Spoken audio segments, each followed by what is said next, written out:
Okay. Hey, y'all. How are you? It is day 7. It is day 7 of the purge. And I wanted to focus day 7 on the spiritual part. I'll do day 7 and day 8 more than likely, just focused on discussing it. And then I'll show you some of what's going on with me as it relates to the purge. And I'm looking for your purge pictures as well. On page 7 of the guide, have you gotten the guide, by the way? The guide helps you ask you some probing questions about each part of the process. There is outer space purging and there's inner space purging. And so it helps you guide you along the way. I've also been introducing you to the R's of zero waste. And so we've talked about refusing things, saying no thank you to certain things so you don't bring extra stuff in the house. And then reducing, just literally taking away what you already have. Next week, we'll go over some more of the R's. Right now, I want to talk about the purge from a spiritual perspective. So, on page 7 of the guide, I talk about your spirit being non material energy. And so, your spirit is a part of you. You cannot see, but you can feel and you know that it's there. And so, cleansing your spirit is about replacing undesirable negative energy, because if your spirit is energy, then replacing it with undesirable negative energy and replacing undesirable negative energy with positive, desirable energy is what you want to do. And so we do this a whole lot, in a lot of different ways. We go to church just to really focus on who God is to us and what God has done for us. It's replacing whatever negative thoughts happened, Monday through Saturday or when you go to Bible study and all those things.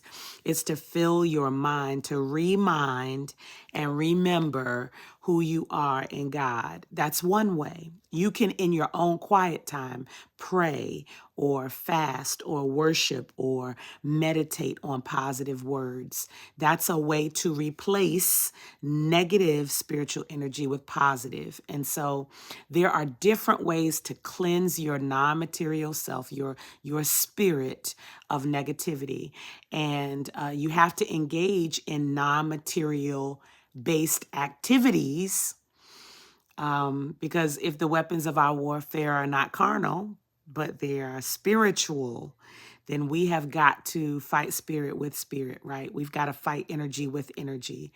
And so we've got to do some things that are not just self-care, not just,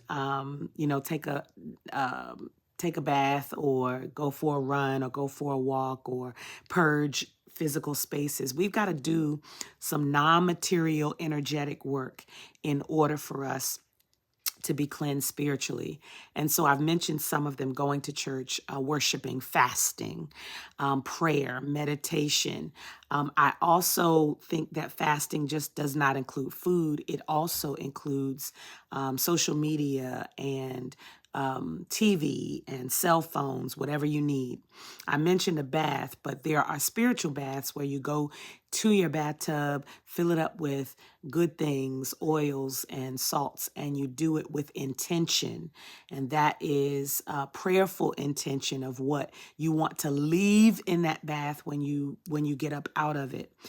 Think about it as baptism, right? You can do that for yourself. You can listen to worship music, positive words, even just being in silence. Oftentimes, we talk to hear ourselves talk, or we turn the TV on or the radio on to hear ourselves or to hear noise, to distract ourselves from the quiet of what it means to just be ministered to with no noise. And so maybe even light, turning light off and being in the dark. Some of those sensory things are non-material that will help you energetically.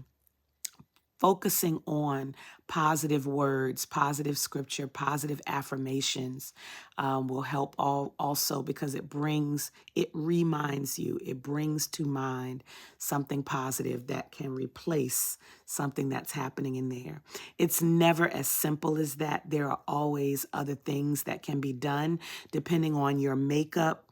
I'm only just suggesting some ways that you can engage in a spiritual purge during this time of purging. Okay, so take a look at the guide, ask yourself some of those questions, consider doing some of those things. And yep, my closet is open because there does need to be some purging in my closet.